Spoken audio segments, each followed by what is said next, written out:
Hi అండి అందరికీ ఎలా ఉన్నారు? Welcome back to our channel Santosh all in one channel. ఈరోజు వచ్చేసి మనం టమాటా రసం ఎలా చేయాలన్నది చూపించేస్తానండి. అక్కడ స్కిప్ చేయకుండా చూడండి, మీకు అంతా అర్థమవుతుంది. ఆల్రెడీ ఒక వీడియో పెట్టానండి రసం ఎలా పెట్టుకోవాలన్నది, టమాటా రసం అన్నది. ఇది సెకండ్ మెథడ్ మాట. మీకు ఎలా ఇష్టమైతే అలా పెట్టుకోవచ్చు. ఇది కూడా చాలా సింపుల్ అండి ప్రాసెస్ కూడాని. టేస్ట్ కూడా సాంబార్కి ఏమాత్రం తీసిపోదన్నమాట. టేస్ట్ కూడా అదే విధంగా ఉంటుంది. ఒకసారి ఇలా కూడా ట్రై చేసి చూడండి. ప్రాసెస్లోకి వెళ్ళిపోదాం. ముందుగా బౌల్ తీసుకుని అందులోకి పావు కప్పు కందిపప్పు వేస్తున్నానండి. అలాగే ఇందులోనే 3 మీడియం సైజు టమాటాలు ఇలా సన్నగా పొడవుగా కట్ చేసుకున్నాను పెద్దగాని, వాటిని కూడా వేసేసుకోవాలి. ఇందులోనే కొంచెం అల్లం ముక్క, చిన్న అల్లం ముక్కని దంచి వేస్తున్నాను. ఇందులోనే 1 టేబుల్ స్పూన్ ధనియాలు కచ్చా పచ్చాగా దంచుకున్నానండి. అదేవిధంగా ఒక నిమ్మకాయ సైజ్ అంత చింతపండును కూడా వేసుకోవాలి.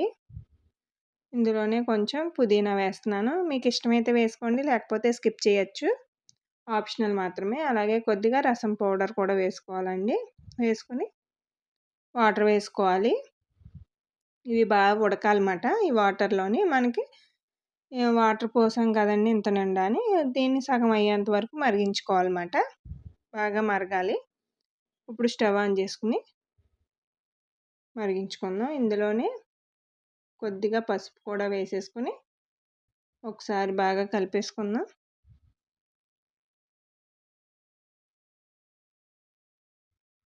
ఈ విధంగా కలుపుకున్న తర్వాత ఒక సైడ్కి మూత పెట్టుకోవాలండి. కాసేపు మూత పెట్టేసుకుందాం. సైడ్కి పెట్టండి, ఫుల్గా పెట్టారంటే పొంగిపోతుంది అన్నమాట. చూసారా, ఇలాగ హాఫ్ సగం అయిపోవాలన్నమాట వాటర్ అన్నవి. అప్పుడు స్టవ్ ఆఫ్ చేసేసుకుని ఈ వాటర్ అన్నది సెపరేట్ చేసేసుకోవాలండి. మనం ముందు ఏమీ రాకుండా ఉత్తి వాటర్ సెపరేట్ చేసేసుకోవాలి. వేరే బౌల్లోకి తీసుకుంటున్నాను.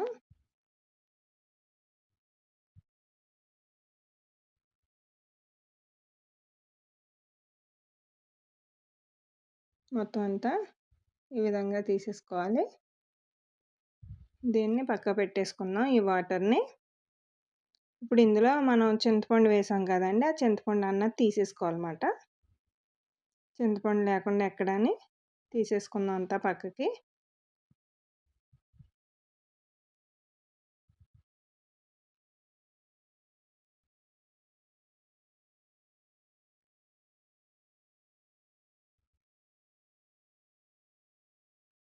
ఆల్రెడీ చింతపండులో ఉన్న రసం అంతా దిగిపోతుందండి వాటర్లోకి, అందువల్ల చింతపండు తీసేసుకుందాం పక్కకి.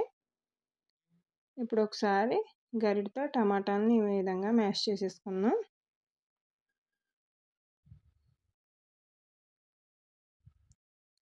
ఇది ఒకసారి చల్లారాలండి కొద్దిగాని.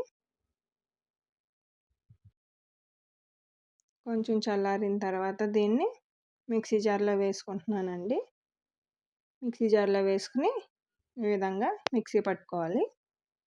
దీన్ని మళ్ళీ అదే బాండీలో వేసేసుకోవాలి మిశ్రమాన్ని. వేసేసుకుని మనం ముందు వాటర్ తీసి పక్కన పెట్టుకున్నాం కదండి, రసం అన్నది పక్కకు పెట్టుకున్నాం కదా, ఆ రసాన్ని ఇందులో వేసేసుకోవాలన్నమాట. మనం ఇప్పుడు ఇందులో పులుపుని బట్టి వాటర్ అడ్జస్ట్ చేసుకోవాలండి. కొంచెం వాటర్ వేసుకోవాలి. అందులోనే రుచికి సరిపడా ఉప్పు వేసేసి స్టవ్ ఆన్ చేసి ఒకసారి మరిగించుకుందాం. ఇది పక్కన మరుగుతూ ఉంటుంది. ఈలోపు పోపు పెట్టేసుకుందాం అండి. ఇంకో చిన్న మూకిట్లో ఆయిల్ అన్నది వేసుకున్నానండి. వేసిన తర్వాత ఒక 4-5 వెల్లుల్లి రేకలు కచ్చా పచ్చాగా దంచుకుని వేసుకోవాలి. అవి కాస్త ఫ్రై అయిన తర్వాత కొంచెం జీలకర్ర, అదేవిధంగా కొంచెం ఆవాలు, కొద్దిగా మెంతులు వేసుకోవాలి. ఒకసారి ఇవి వేగాలన్నమాట. మెంతులు, ఆవాలు, జీలకర్ర అన్నది కాస్త వేగాలి. ఇది కాస్త వేగిన తర్వాత ఇందులోనే ఎండుమిర్చి వేసుకోవాలండి. మీరు స్పైసీని బట్టి వేసుకోండి మిర్చి అన్నది. నేను కొంచెం ఎక్కువే వేసాను.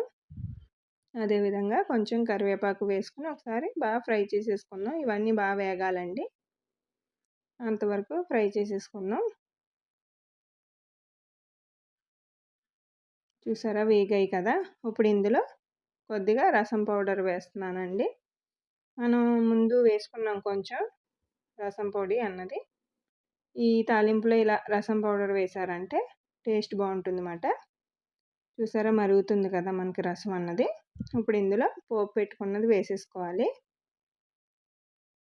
అంతేనండి. ఈజీగా, సింపుల్‌గా అయిపోతుంది. అలాగే టేస్ట్ కూడా చాలా బావుంటుంది. ఎప్పుడు రసం అన్న వాళ్ళకి ఈ విధంగా ట్రై చేసి ఒకసారి ఈ విధంగా చేసి పెట్టారంటే ఇష్టంగా తింటారన్నమాట. ఎప్పుడు ఇదే విధంగా పెడుతూ ఉంటారు రసాన్ని కూడాని.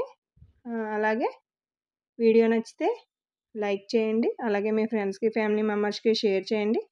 ఇలాంటి మంచి మంచి రెసిపీస్ కోసం మన ఛానల్‌ని సబ్స్క్రైబ్ చేసుకోండి. మరో మంచి రెసిపీతో మళ్ళీ కలుద్దాం. Thank you for watching.